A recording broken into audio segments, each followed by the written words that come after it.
We often picture biblical heroes as morally flawless saints. Yet, one of the most vital women in history is entirely misunderstood as a scandalous, seductive prostitute. Tamar was no common harlot driven by lust. She was a strategic mastermind enforcing ancient Near Eastern covenant laws when the patriarchal system completely failed her. Her shocking disguise was a desperate bid for survival. This daring gamble secured a bloodline that would eventually bring forth kings, reshaping human history forever. She was a childless double widow, written off by society. Left with no husband, no child, and zero future, she refused to fade into quiet, forgotten obscurity. Her powerful father-in-law, Judah, promised her a future through his youngest son. But that crucial promise was deceitfully broken, leaving her trapped as a helpless victim. In a stunning act of bravery, she disguised herself. Taking a massive risk, she confronted the man who wronged her, becoming the unlikely hero of a nation. This is not merely a scandalous tale of revenge. It is a brilliant story of shocking faith, strategic boldness, and a woman who risked everything for redemption. Our narrative actually begins with the departure of Judah. As a prominent leader among his 12 brothers, his choices dramatically altered his life and family trajectory forever. After the cruel deception involving the blood-stained coat of Joseph, Judah left his grieving father. Jacob was inconsolable, and Judah sought distance from heavy family guilt. Judah stepped into Adullam, a region shaped by Canaanite customs. He abandoned the distinct cultural identity his ancestors had fought so incredibly hard to carefully preserve there. He formed deep alliances with a Canaanite man named Heir. This friendship marked a deeper descent into a secular world far beyond the boundaries of sacred heritage. Soon after, he met and married a local Canaanite woman. The ancient scriptures do not record her actual name, simply identifying her as the daughter of Shua. While ancient texts do not directly condemn this specific marriage, they highlight a significant shift. Previous patriarchs deliberately avoided Canaanite alliances to protect their sacred lineage. Judah moved in a drastically different direction, fully integrating himself. In this foreign life, his new wife bore him 3 sons, Er, Onan, and the youngest, Shelah. Judah settled his growing family in this pagan land. He raised his young sons in the culture of Adullam rather than among the faithful tents of Jacob. Meanwhile, a young woman named Tamar grew up nearby. Possessing both striking beauty and fierce intelligence, she fully understood the heavy duties and strict customs of family. In this ancient world, the entire honor and future of a woman were deeply tied to marriage. Tamar was raised to handle these immense responsibilities with dignity. When heir finally came of age, Judah sought a bride. He looked among the local women and carefully selected Tamar to bear children and continue his line. She entered the wealthy household with profound optimism. She hoped to start a vibrant family, earn lasting honor, and play her rightful part in that grand ancient legacy. But deep shadows lurked inside the household. Her promising life was about to violently collide with profound grief, staggering injustice, and a severe test of absolute inner courage. This dark journey would eventually reveal the deep corruption of powerful men. Simultaneously, it would showcase the hidden, unyielding faithfulness of God working behind the scenes constantly. The firstborn son, Er, appeared strong and capable outwardly. Inwardly, however, he was bent toward profound spiritual weakness and dark behaviors that Scripture leaves mysteriously undefined even today. The ancient text states Er was wicked before the Lord. His unseen transgressions were so severe that God directly intervened, putting the young man to death almost immediately. Suddenly, Tamar found herself a grieving, childless widow. In that harsh ancient culture, a widow lacking children faced extreme vulnerability, losing her livelihood, honor, and physical protection. Ancient Near Eastern customs provided a crucial safety net. Levirate marriage laws dictated the brother of a deceased man must marry the widow to produce an official heir. This law protected vulnerable women from absolute ruin. The surviving brother was obligated to provide offspring who would carry the name of the dead man and receive his inheritance. Judah instructed his second son, Onan, to fulfill this vital duty. He commanded him to sleep with Tamar and raise up a legal heir for his deceased brother. Tamar was given to Onan, who clearly understood his strict obligation. The child born from this union would technically belong to Eor, preserving the established family lineage forever. However, Onan selfishly wanted absolutely none of that responsibility. He recognized that if Tamar conceived a son, his own share of the family inheritance would shrink significantly. Although he outwardly agreed to the marriage arrangement, he secretly planned sabotage. He enjoyed the physical benefits, but ruthlessly refused to fulfill his essential, life-saving legal duty. The historical record is incredibly blunt about his actions. Whenever he slept with Tamar, he intentionally spilled his seed to prevent providing an offspring for his late brother. This was not merely an act of personal immorality. It was a profound act of economic and social injustice, exploiting her body while stealing her rightful future. He used her vulnerable position for simple pleasure. Meanwhile, he intentionally denied her the legal protection and societal honor for which this specific type of marriage actually existed.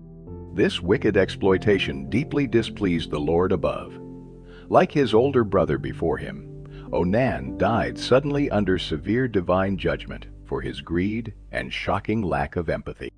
Onan committed a sin rooted entirely in selfishness and financial greed. He violated both the spirit and letter of his sacred duty, and God held him completely, fatally accountable. Tamar was left a widow twice over, still utterly childless. The surrounding culture likely viewed her with intense suspicion, wondering if she was somehow cursed or extremely deadly. The dark stigma surrounding her would have been absolutely enormous. Whispers in the household grew louder as superstition, and fears stirred deeply among the surviving family members daily. Judah had one surviving son remaining, young Shelah. According to customary law, Shelah should have been given to Tamar as her husband when he finally reached adulthood. However, Judah was paralyzed by deep fear. He had already tragically lost 2 adult sons, who had been officially married to this increasingly mysterious, supposedly cursed woman. What if his beloved Shelah died too? Consequently, Judah made Tamar a solemn promise, but it was a deceptive pledge he never actually intended to honor at all. He instructed her to live quietly as a grieving widow inside her father's house until young Shelah grew up. This seemingly responsible instruction masked his hidden cowardice perfectly. Judah was terrified that she was somehow responsible for his overwhelming family tragedy. Tamar obediently obeyed, returning to her father's distant household to silently wait for her redemption. Countless months slowly turned into long years. Time passed, and Shelah grew into a full adult, but the cowardly Judah deliberately refused to send for the waiting Tamar. The vital promise made to a vulnerable, grieving widow remained shattered. Tamar saw her legal future brutally stolen, trapping her forever in devastating social and legal purgatory indefinitely. She was technically betrothed to Shelah forever, preventing her from marrying anyone else. Yet, Judah unjustly denied her the legitimate marital rights that culturally and legally belonged to her. She had been used, utterly abandoned, and cruelly forgotten by the powerful men above her. She waited faithfully until her patient waiting finally transformed into sharp, brilliant discernment. Tamar decided that if the patriarchal system was thoroughly broken, she would masterfully use its own rigid rules to break herself completely free from this endless, agonizing bondage. After a very long time, severe tragedy entered Judah's comfortable life once again. Shua's daughter, the Canaanite wife of Judah, suddenly passed away, leaving the aging patriarch alone. Judah bitterly mourned her unexpected death. When the traditional mourning period finally concluded, he traveled alongside his close friend Heir to oversee the annual shearing of his sheep. This shearing season represented a joyful time of celebration, vital business transactions, and large community gatherings perfectly aligned within the busy rhythms of the ancient agricultural calendar year. News traveled surprisingly fast across those dusty ancient roads. Word quickly reached the isolated Tamar that her deceitful father-in-law was going up to Timnah right away. She fully understood what this specific journey meant.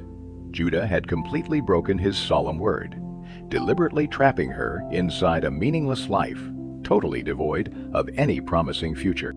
When Tamar heard about this important trip, she made a spectacularly dangerous decision. She had patiently waited long enough for the broken justice system to protect her rights. Shelah was clearly fully grown, yet she permanently remained in her father's modest house, unfairly childless, and entirely without any realistic hope for a proper, secure societal position. Since Judah stubbornly refused to grant her proper justice, she fiercely resolved to take it herself. Tamar boldly stripped off her distinctive widow's garments without any further hesitation. She carefully covered her face using a thick veil, effectively disguising her true identity completely. She confidently sat down directly at the strategic entrance to the Anaim crossroad. She strategically positioned herself right where the traveling Judah would unavoidably have to pass by.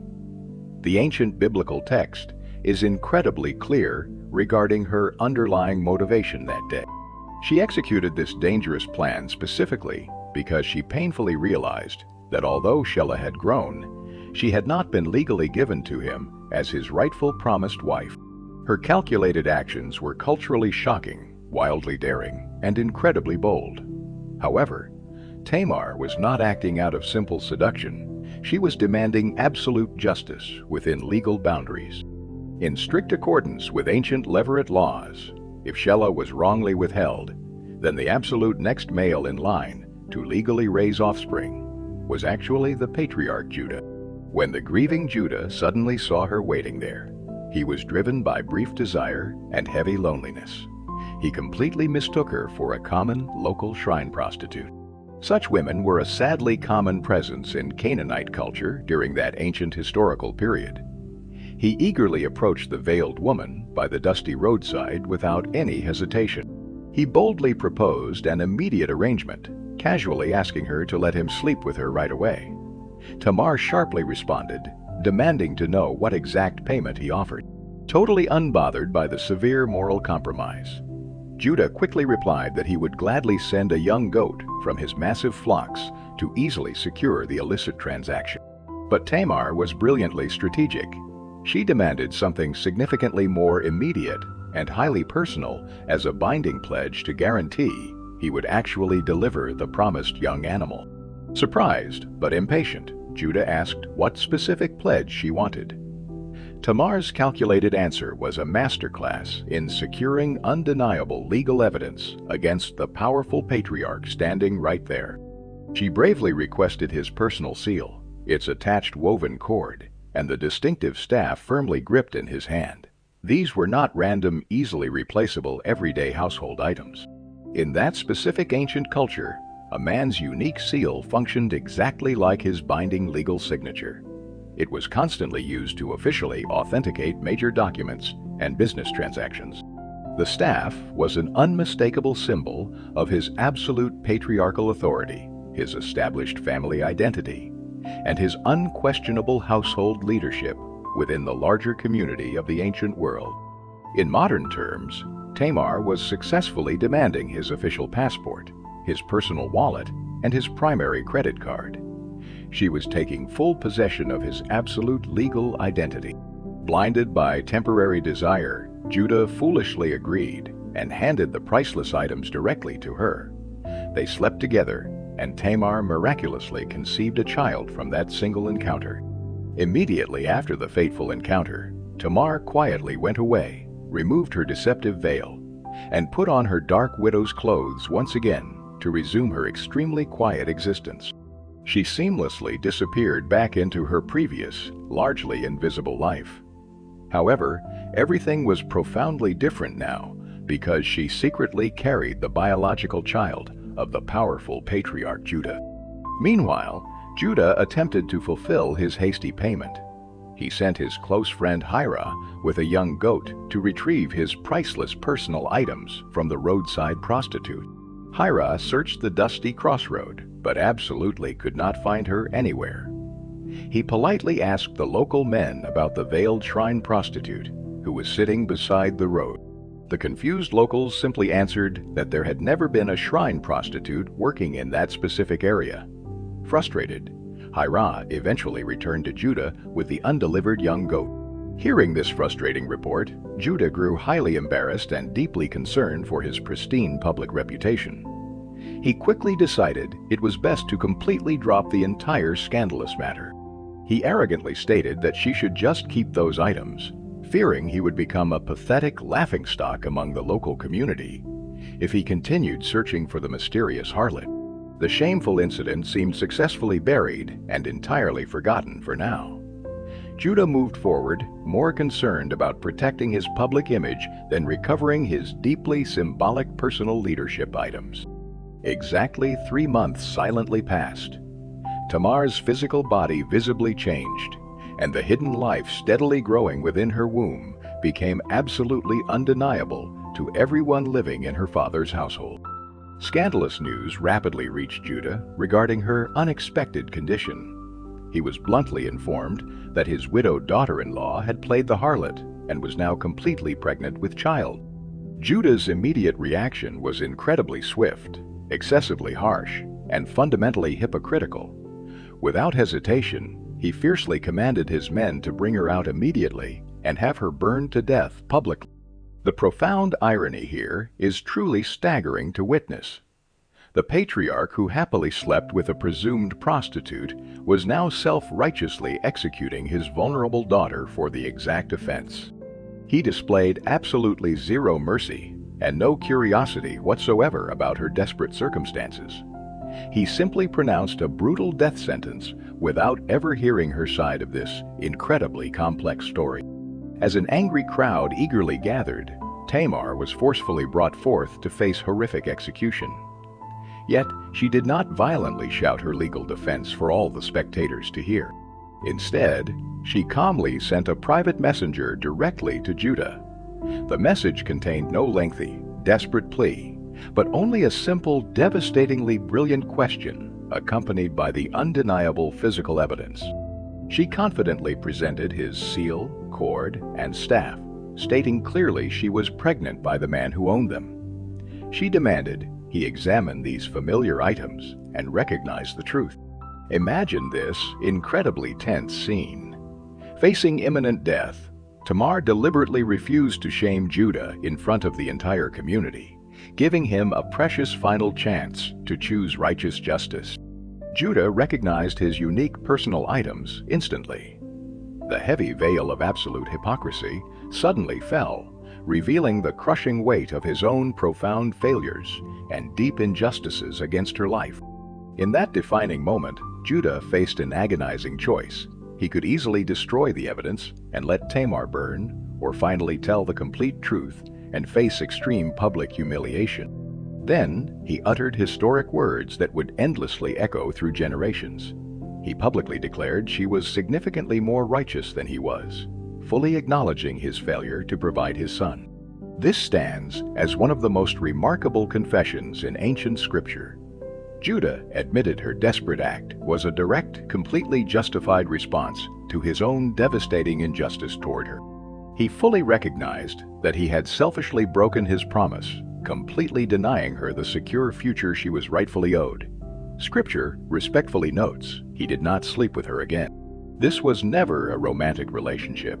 It was a singular, strategic encounter resulting in pregnancy, after which Judah properly honored Tamar's rightful position in the family without further sexual involvement.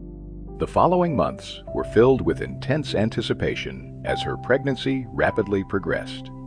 When the critical time finally arrived, she went into difficult labor, miraculously carrying 2 twin boys inside.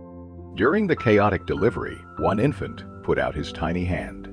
The attentive midwife quickly tied a bright scarlet thread around the wrist to officially mark him as the firstborn. Surprisingly, the child drew his hand back, and his stronger brother actually came out first instead. The stunned midwife exclaimed about how he had forcefully broken out into the world.